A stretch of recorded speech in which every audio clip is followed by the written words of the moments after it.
মৰমৰ ছাত্ৰ ছাত্ৰীসকল, আজি আমি 1.4 কেইটামান অংক আলোচনা কৰিম। প্ৰথমতে 2ৰ 1 নম্বৰ অংকটো লৈছোঁ। ইয়াত দ্বৈতবকীয়া ষ্টাৰ ক্ৰম বিনিময় বা সহচাৰ্য হয়নে নহয় পৰীক্ষা কৰিব লাগে। জেডত ষ্টাৰৰ সংজ্ঞা হ'ল a star b equal to a minus b। AB belongs to জেডৰ বাবে a ষ্টাৰ b কি হ'ব a মাইনাছ b আৰু b ষ্টাৰে হ'ব b মাইনাছ a, কিন্তু a minus b not equal to b minus a for all AB belongs to Z.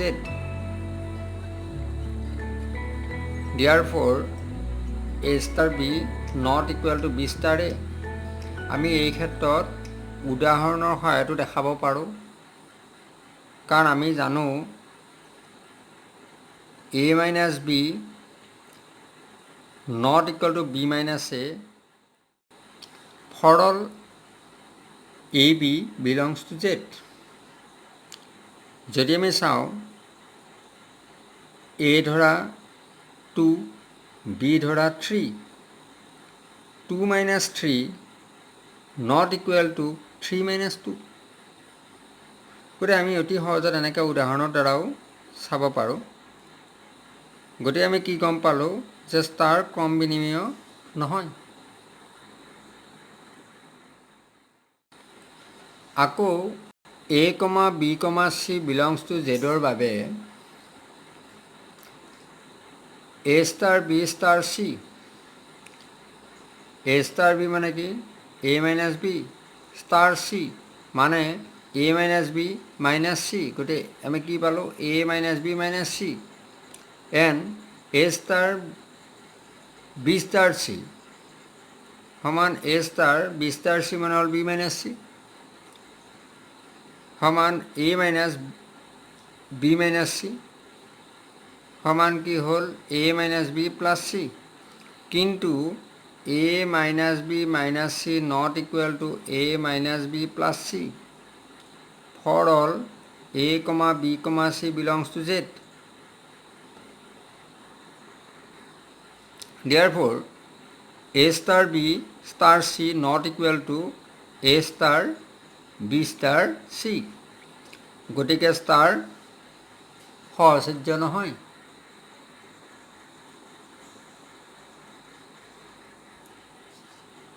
আমি 3 নম্বৰটো লৈছোঁ। ইয়াত কি দিয়া আছে কিউত, কিউ মানে পৰিমেয় সংখ্যাৰ সংহতি। কিউত ষ্টাৰৰ সংজ্ঞা হ'ল a star b equal to ab by 2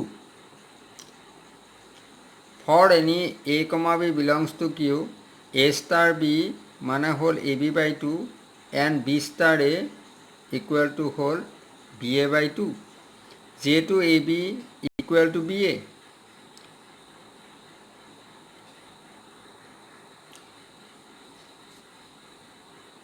যেহেতু পূৰণ প্ৰক্ৰিয়াটো পৰিমেয় সংখ্যাত ক্ৰম বিনিময়, গতিকে আমি কি পাইছোঁ যে এ বি আৰু বি এটো সমান। Therefore, for all a, b belongs to q a star b equal to b star a. Therefore, star ক্ৰম বিনিময়। For any a, b, c belongs to q a star b star c ই কিমান হ'ব a star b মানে হ'ল ab by 2 star c। গতিকে এইবাৰ আকৌ লিখিব পাৰোঁ ab by 2 into c divided by 2 according to the definition. This is equal to abc by 4 and a star b star c সমান a star b star c মানে হ'ল bc by 2। গতিকে কি হ'ল a ষ্টাৰ bc বাই 2 মানে হ'ল a into bc by 2 divided by 2 abc by 4। গতিকে for all a, b, c belongs to q a star b star c equal to a star b star c। গতিকে star সহচাৰ্য। এতিয়া আমি 3 number প্ৰশ্ন লৈছোঁ। 3 number প্ৰশ্নত এটা সংগতি দিয়া আছে যাৰ মৌলকেইটা 1, 2, 3, 4, 5। এই সংগতিটোত সংজ্ঞাবদ্ধ দ্বৈত প্ৰক্ৰিয়া এই চিম্বলটো দিয়া আছে যাতে এ এই চিম্বলটো B equal to minimum of A and B, A আৰু বিৰ মিনিমামটো। এ চিম্বলটোক ৱেজ WEDGE বোলা হয়, কিন্তু এই ক্ষেত্ৰত চিম্বলটো কোনো গুৰুত্বপূৰ্ণ কথা নহয়। মেইন কথাটো হৈছে সংজ্ঞাটো, বাইনাৰী অপাৰেশ্যনৰ সংজ্ঞাটোহে বেছি গুৰুত্বপূৰ্ণ। ইয়াত আমি ষ্টাৰ দিওঁ, এই চিম্বলটো দিওঁ বা চাৰ্কুল দিওঁ, কোনো কথা নাই। এতিয়া আমি ইয়াৰ কাৰণে এখন অপাৰেশ্যন টেবুল বনাম আৰু অপাৰেশ্যন টেবুলটো কেনেকৈ বনোৱা যায়, ইয়াত অপাৰেশ্যন চিম্বলটো দিছোঁ। এইফালে আমি লিখিছোঁ এই সংগতিটোৰ মৌলকেইটা আৰু ইফালেও লিখিছোঁ এই সংগতিটোৰ মৌলকেইটা। এতিয়া আমি চাম, কাৰণ এনেকৈ যদি অপাৰেশ্যন টেবুলটো বনোৱা নাযায়, ইয়াৰ ৰিজাল্টবিলাক লিখোঁতে অতি কষ্টকৰ হয়। এতিয়া আমি অতি সহজত কেনেকৈ ওলাব পাৰোঁ যে 1 আৰু 1ৰ অপাৰেশ্যন কৰোঁতে আমি কি ৰিজাল্ট পালোঁ, 1 আৰু 1ৰ মিনিমামটো হ'ল 1, 1 আৰু 2ৰ মিনিমামটো হ'ল 1, 1 আৰু 3ৰ মিনিমামটো হ'ল 1, 1 আৰু 4ৰ মিনিমামটো 1, 1 আৰু 5ৰ মিনিমামটো 1, 2 আৰু 1ৰ মিনিমামটো হ'ল 1, 2 আৰু 2ৰ মিনিমামটো হ'ল 2, 2 আৰু 3ৰ মিনিমামটো 2, 2 আৰু 4ৰ মিনিমামটো 2, 2 আৰু 5ৰ মিনিমামটো 2, 3 আৰু 1ৰ মিনিমামটো 1, 3 আৰু 2ৰ মিনিমামটো 2, 3 আৰু 3ৰ মিনিমামটো হৈছে 3, 3 আৰু 4ৰ মিনিমামটো 3, 3 আৰু 5ৰ মিনিমামটো 3, 4 আৰু 1ৰ মিনিমামটো হ'ল 1, 4 আৰু 2ৰ মিনিমামটো 2, 4 আৰু 3ৰ মিনিমামটো 3, 4 আৰু 4ৰ মিনিমামটো 4, 4 আৰু 5ৰ মিনিমামটো 4, 5 আৰু 1ৰ মিনিমামটো 1, 5 আৰু 2ৰ মিনিমামটো 2, 5 আৰু 3ৰ মিনিমামটো 3, 5 আৰু 4ৰ মিনিমামটো 4, 5 আৰু 5ৰ মিনিমামটো 5। অতি সহজত এই ধৰণে আমি অপাৰেশ্যন টেবুল বনাব পাৰোঁ।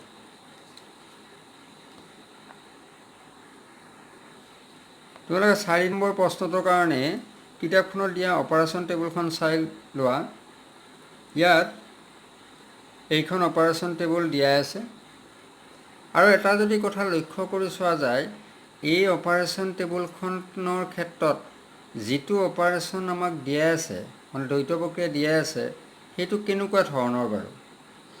ইয়াত 1, 1ৰ ৰিজাল্টটো 1, 1, 2ৰ ৰিজাল্টটো 1, 1, 3ৰ ৰিজাল্টটো 1, 1, 4ৰ ৰিজাল্টটো 1, 1, 5ৰ ৰিজাল্টটো 1, 2, 1ৰ ৰিজাল্টটো 1, 2, 2ৰ ৰিজাল্টটো 2, 2, 3ৰ ৰিজাল্টটো 1, 2, 4ৰ ৰিজাল্টটো 2, 2, 5ৰ ৰিজাল্টটো 1, 3, 1ৰ ৰিজাল্টটো হৈছে 1, 3, 2ৰ ৰিজাল্টটো 1, 3, 3ৰ ৰিজাল্টটো 3, 3, 4ৰ ৰিজাল্টটো 1, 3, 5ৰ ৰিজাল্টটো 1, 4, 1ৰ ৰিজাল্টটো হৈছে 1, 4, 2ৰ ৰিজাল্টটো দিয়া আছে আমাৰ 2, 4, 3ৰ ৰিজাল্টটো দিয়া আছে 1, 4, 4ৰ ৰিজাল্টটো দিয়া আছে 4, 4, 5ৰ ৰিজাল্টটো দিয়া আছে 1, 5, 1ৰ ৰিজাল্টটো দিয়া আছে 1, 5, 2ৰ ৰিজাল্টটো দিয়া আছে 1, 5, 3ৰ ৰিজাল্টটো দিয়া আছে 1, 5, 4ৰ ৰিজাল্টটো দিয়া আছে 1, 5, 5ৰ ৰিজাল্টটো দিয়া আছে 5। ইয়াৰ পৰা কি গম পায়, এই আৰু এই মৌল দুটাৰ মাজত যিটো আমি অপাৰেশ্যন কৰিছোঁ সেইটো হৈছে কি, এই মৌল দুটাৰ গসাগু,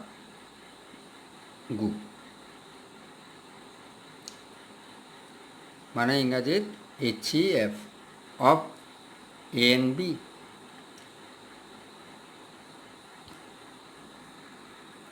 এতিয়া আমি চাওঁ 2 ষ্টাৰ 3 ষ্টাৰ 4 ৰিজাল্টটো কি হ'ব চাওঁ। 2 ষ্টাৰ 3 ৰিজাল্টটো 2 ষ্টাৰ 3 মানে হ'ল 1 ষ্টাৰ 4, গতিকে আমি চাম যে 1 ষ্টাৰ 4 মানে ৰিজাল্টটো হ'ল 1, গতিকে ইয়াৰ ৰিজাল্টটো পালোঁ আমি 1। 2 ষ্টাৰ 3 ষ্টাৰ 4, 3 ষ্টাৰ 4ৰ কিমান হ'ব চাওঁ। 3 ষ্টাৰ 4ৰ হ'ল 1 আৰু 2 ষ্টাৰ 1 মানে 2 ষ্টাৰ 1 মানে হ'ল 1, গতিকে ৰিজাল্টটো হ'ল 1। যদি টেবুলখন ভাল ধৰণে লক্ষ্য কৰা তেতিয়া আমি কি দেখা পাম a star b equal to b star a for all a b belongs to the set containing the elements 1, 2, 3, 4, 5 গতিকে আমি ক'ব পাৰোঁ যে ষ্টাৰ কমিউটেটিভ ক্ৰম বিনিময় এতিয়া আমি এইটো ৰিজাল্ট কি পাই চাওঁ 2 star 3 টেবুলৰ পৰা যদি চোৱা যায় 2 star 3 মানে 1 ষ্টাৰ 4 star 3 4 star 3 যদি ৰিজাল্ট চোৱা যায় টেবুলত পাম 1 গতিকে 1 star 1 মানে ৰিজাল্টটো 1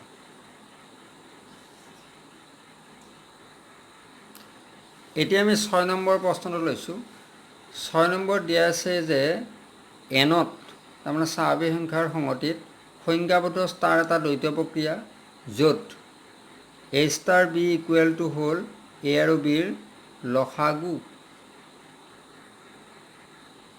এতিয়া আমি ইয়াৰে 1 নম্বৰটোৰ কাৰণে চাওঁ 5 star 7 মানে হ'ল 5 আৰু 7ৰ লসাগু মানে 35 20 star 16 20 আৰু 16ৰ লসাগু মানে হ'ল 80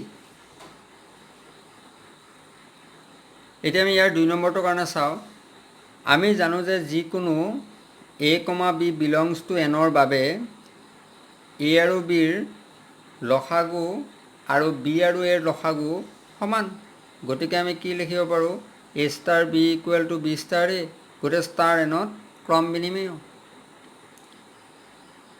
3 নম্বৰটোৰ কাৰণে চাওঁ আমি for any a, b, c belongs to n a star b star c equal to হ'ব a star b মানে কি a আৰু b ৰ লসাগু ষ্টাৰ c ইয়াৰ লসাগুটোৰ ৰিজাল্টটোৰ লগত কাৰ লসাগু c লসাগু গতিকে a, b আৰু c ৰ লসাগু আৰু a star b star c মানে হ'ল a star b star c মানে হ'ল b আৰু c ৰ লসাগু সমান a, b আৰু c ৰ লসাগু গতিকে আমি কি পালোঁ a star b star c equal to a star b star c গতিকে star সহচাৰ্য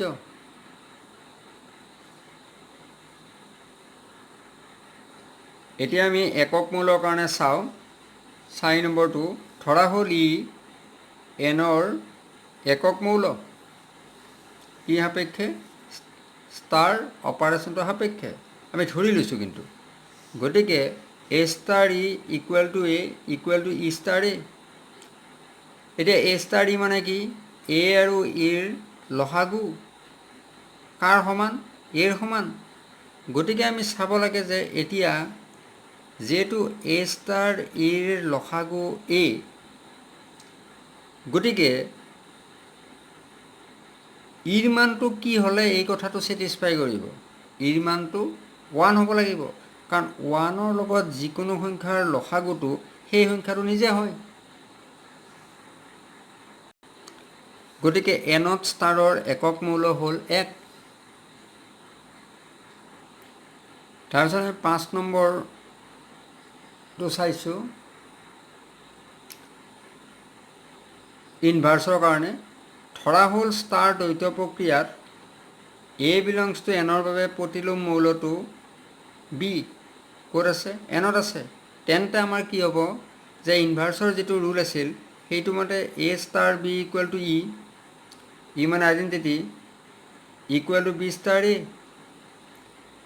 a star b equal to 1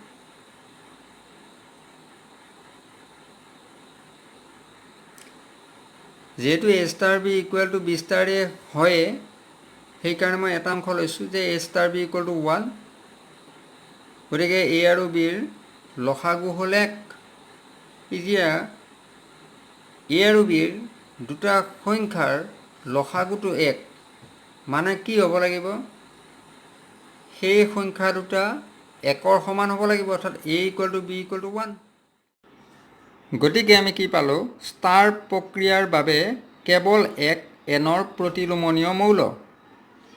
এই ক্ষেত্ৰত একৰ প্ৰতিলোম কি হ'ল? 1।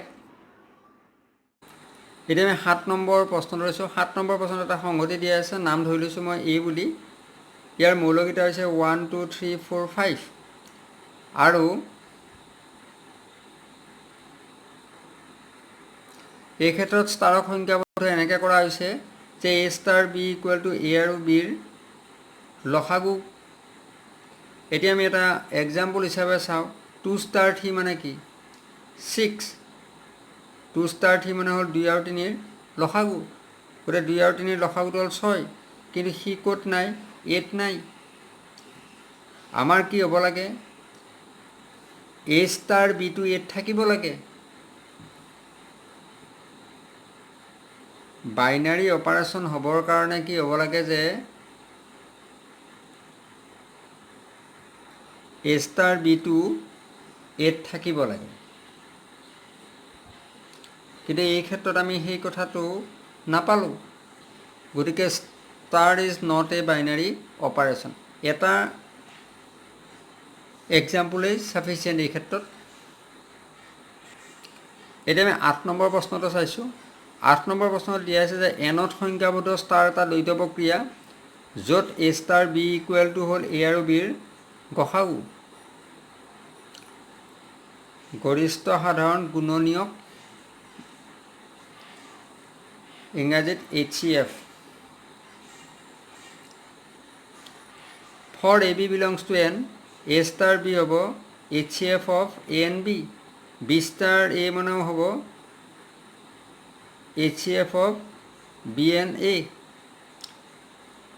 যিহেতু HCF of A and B equal two HCF of B and A, গতিকে আমি কি পালোঁ যে A star B equal to B star A।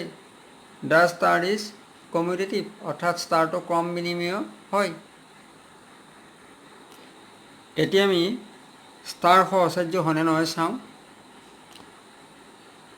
For A, B, C belongs to N, A star B star C। A star B মানে হ'ল HCF of A and B star C। গতিকে A HCFৰ যিটো result সেইটো আৰু Cৰ আকৌ HCF, গতিকে HCF of A and B and C। গতিকে আমি ক'ব পাৰোঁ যে HCF of A, B and C। A star B star C সমান A star B star C মানে কি? HCF of B and C। গতিকে আমি ক'ব পাৰোঁ কি HCF of A and এইখিনি HCF of B and C, this is equal to HCF of A, B and C. Star is associative. এতিয়া আমি একক মৌলৰ কাৰণে চাওঁ। E belongs to N, star সাপেক্ষে একক মৌল হ'ব, ষ্টাৰৰ একক মৌল হ'ব যদিহে A star E equal to A equal two E star A for all A belongs to N। কিন্তু ই সকলো A belongs to Nৰ বাবে সত্য নহয়। কাৰণ কিয়? A star E equal to A। A star E মানে হ'ল A আৰু Eৰ গসাগু, সেইটো Aৰ সমান হ'ব লাগে। গতিকে সকলো স্বাভাৱিক সংখ্যাৰ কাৰণে এই কথাটো সত্য নহয়। তোমালোকে উদাহৰণ লৈ এই কথাটো চাব পাৰা। গতিকে এই দ্বৈত প্ৰক্ৰিয়াটোৰ বাবে একক মৌল পোৱা নাযায়। তোমালোকে এই কথাখিনি উদাহৰণ লৈ বুজিবলৈ চেষ্টা কৰিবা।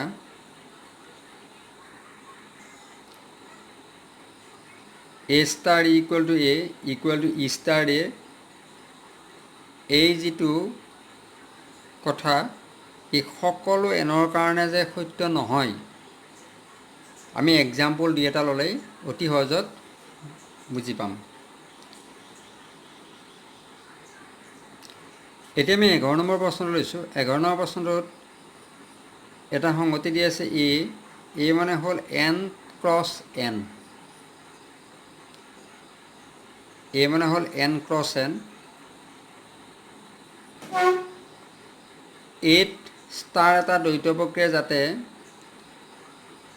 Order pair A B star order pair C D equal to order pair A plus C B plus D, A C B D. এই কথাখিনি অলপ বুজি লওঁ। ষ্টাৰ মানে আমাৰ দ্বৈত প্ৰক্ৰিয়াটো কেনেকুৱা, এ ক্ৰছ এৰ পৰা এলৈকে এটা ফলন, এ দিয়া আছে কি n ক্ৰছ n, গতিকে ইয়াৰ যিটো মৌল হ'ব সেইটো হ'ব অৰ্ডাৰ পেয়াৰ। গতিকে আমি অৰ্ডাৰ পেয়াৰ এ বি এইটোৰ কাৰণে আৰু এইটোৰ কাৰণে অৰ্ডাৰ পেয়াৰ চি ডি, তাৰ মাজত আমি অপাৰেশ্যনটো দিছোঁ আৰু ৰিজাল্টটো দিয়া আছে আমাক এনেকৈ যে এ আৰু চিৰ যোগফল বি আৰু ডিৰ যোগফল হৈছে। এই ক্ষেত্ৰত এটো হৈছে n ক্ৰছ n, গতিকে এৰ মৌলবিলাক কেনেকুৱা হ'ব, অৰ্ডাৰ্ড পেয়াৰ হয়। এতিয়া আমি ক্ৰম বিনিময়ৰ কাৰণে চাওঁ। Let order pair A B comma order pair C D belongs to A. ইয়াত এ বি চি ডিবিলাক ক'ৰ মৌল, এনৰ মৌল। Order pair A B star order pair C D equal to কি হ'ব, order pair A plus C B plus D. আকৌ যদি আমি চাওঁ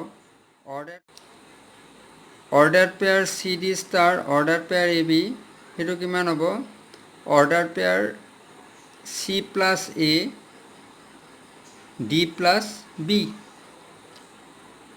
কিন্তু আমি কি জানো, star is commutative on an.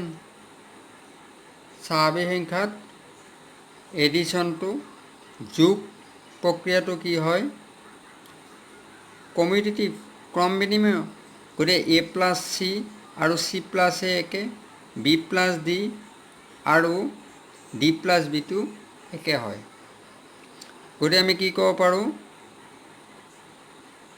Order pair A B star order pair C D equal to order pair C D star order pair A B. Therefore star is commutative on A. এতিয়া আমি এছ'চিয়েটিভৰ কাৰণে চাওঁ। সহচৰ্য বিধিৰ কাৰণে let order pair A B comma order pair C D comma order pair E F belongs to A. A B C D E F বিলাক ক'ৰ মৌল, এনৰ মৌল। এতিয়া আমি চাওঁ order pair A B star order pair C D star order pair E F সমান কি হ'ব, এই ব্ৰেকেটৰ ভিতৰত থকাখিনি যদি চাওঁ, এ প্লাছ চি মানে অৰ্ডাৰ পেয়াৰ এটা পালোঁ, A plus C B plus D star E F. এতিয়া আকৌ এই দুটাৰ লগত চাওঁ আমি, A plus C plus E B plus D plus F. এতিয়া যিহেতু আমি এটা কথা গম পাওঁ যে স্বাভাৱিক সংখ্যাত যোগ প্ৰক্ৰিয়াই সহচৰ্য বিধিটো মানি চলে, গতিকে এই ব্ৰেকেটটো আমি এনেকৈ লিখিব পাৰোঁ যে A plus C plus E B plus D plus F. গতিকে ইয়াৰ পৰা আমি পাওঁ order pair A B star order pair C plus E D plus F.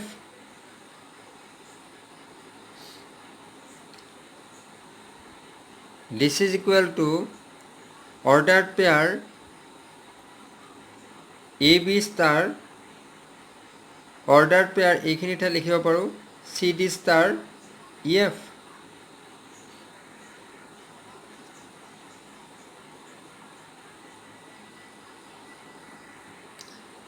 গতিকে আমি কি গম পালোঁ, star is associative on A. এতিয়া আমি একক মৌলৰ কাৰণে চাওঁ।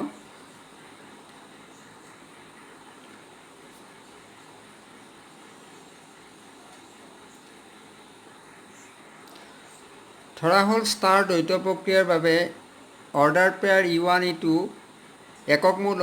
কিহৰ কাৰণে এনেকৈ লৈছোঁ? কাৰণ এৰ মৌলবিলাক order pair type. For all order pair AB belongs to এৰ বাবে যদি এইটো আইডেণ্টিটি হ'ব লাগে তেতিয়াহ'লে এই চৰ্তটো ছেটিছফাই কৰিব লাগিব। অৰ্থাৎ order pair AB star order pair E1 E2 equal to order pair AB equal to order pair E1 E2 star order pair AB। যে ইয়াৰ ঠাইত আমি লিখিব পাৰোঁ order pair A plus E1 B plus E2 equal to order pair AB equal to E1 plus A E2 plus B। গতিকে ইয়াৰ পৰা আমি লিখিব পাৰোঁ A plus E1 equal to A B plus E2 equal to B। এটা খণ্ডতে আমাৰ হৈ যায়, এই খণ্ডটোৰ প্ৰয়োজন নাই আৰু।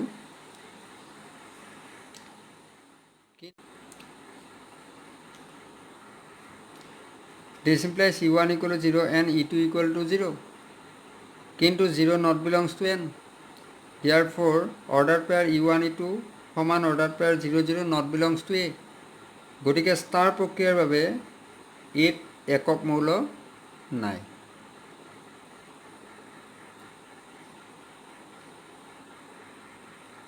এটা প্ৰশ্ন লৈছোঁ।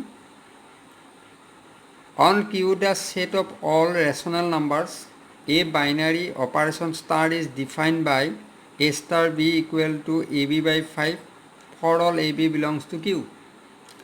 Find the identity element for star on Q.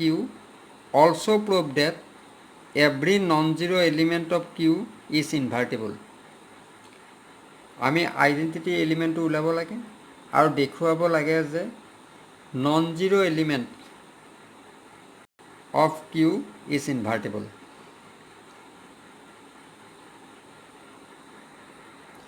আমি solution পাৰ্টলৈ যাওঁ। Let E be the identity element, then A star E equal to A equal to E star A for all A belongs to Q. এতিয়া এইটোৰ by definition কি হ'ব? A by 5 equal to A and EA by 5 equal to A.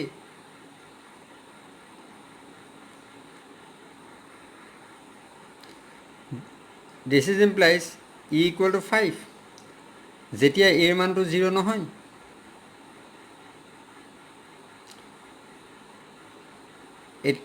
এই ক্ষেত্ৰত অতি গুৰুত্বপূৰ্ণ কথা এটা আছে যে A divided by 5 equal to A পালে বহুতে ডিৰেক্টলি E ইকুৱেল টু 5 লিখে।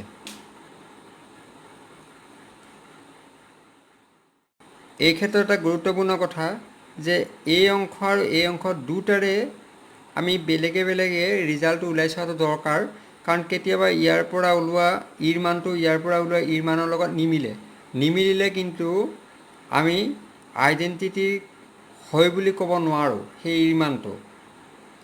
এতিয়া আমি যদি এইটোৰ ক্ষেত্ৰত চাওঁ, বহুতে ভাবে যে ডাইৰেক্টলি ইটো আমি পাবৰ কাৰণে এইটো কেঞ্চেল কৰি দিলোঁ, ইৰ পৰা 5 পৰা। সেইটো নহয়, যে যদি এৰ মানটো 0 নহয় তেতিয়াহ'লে আমি ইৰ মানটো 5 পাম।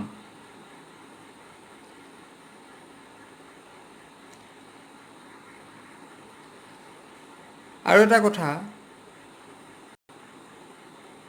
0 star E always 0 equal to E star 0. গতিকে 0ও এই কথাটো ছেটিছফাই কৰি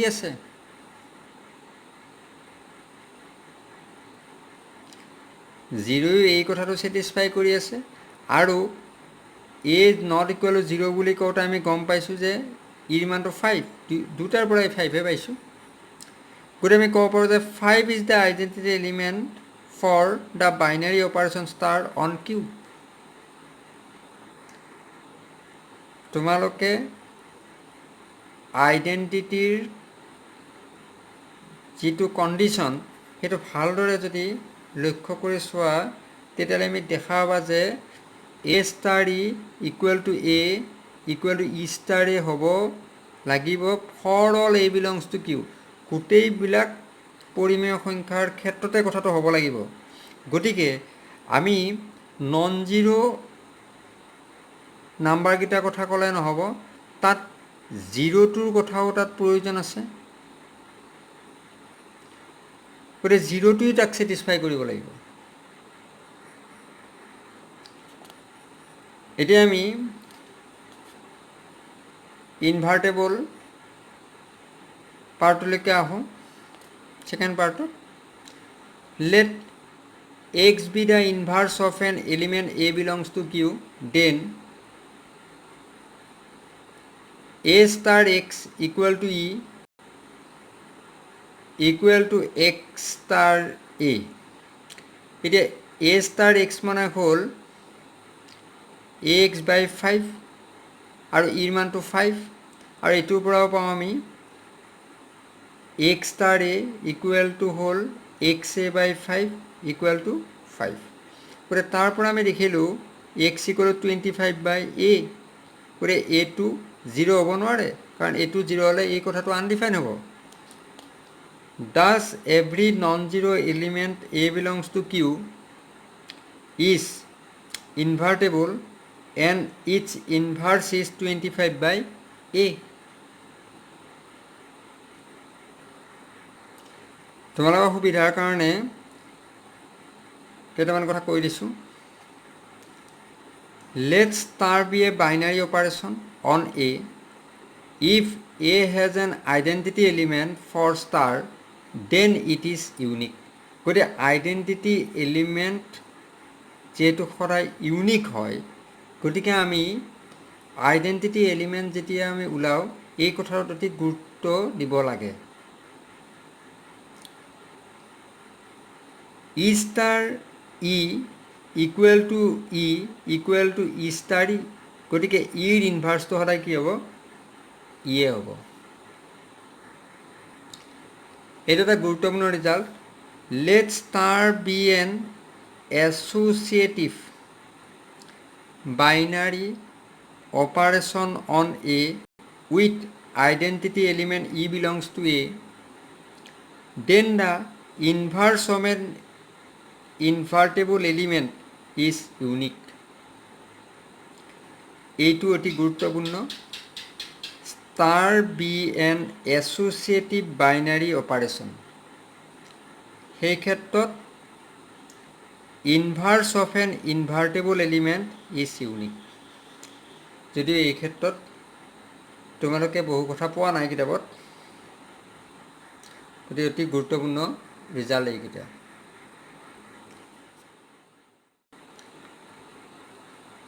এটা আমি কথা চাওঁ যে অন আৰ -1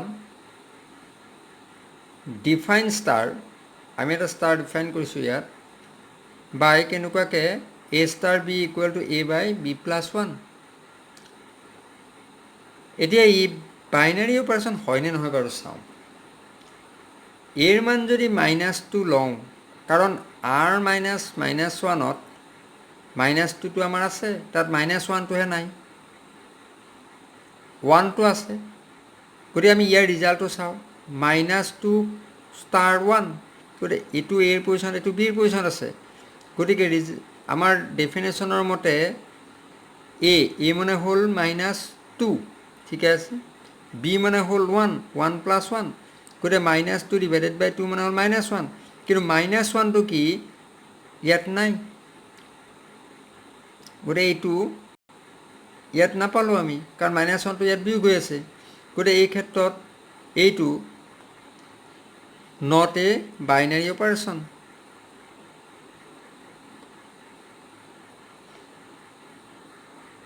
গতিকে বাইনাৰী অপাৰেশ্যন যদি নহয়, তেতিয়া আৰু তাত কমিউটেটিভ, এছ'চিয়েটিভ, আইডেণ্টিটি, ইনভাৰ্চ এইবিলাক কথা আলোচনা কৰি কোনো লাভে নাই। ভিডিঅ'বিলাকত বহু কথা বুজাই দিয়াটো জটিল হৈ যায়, গতিকে তোমালোকে কথাবিলাক বুজি নাপালে উদাহৰণৰ সহায়ত বুজিবলৈ যত্ন কৰিলেই হ'ল। আমি ইয়াৰ পিছৰ ক্লাছত মিছেলেনিয়াছৰ কেইটামান অংক আলোচনা কৰিম।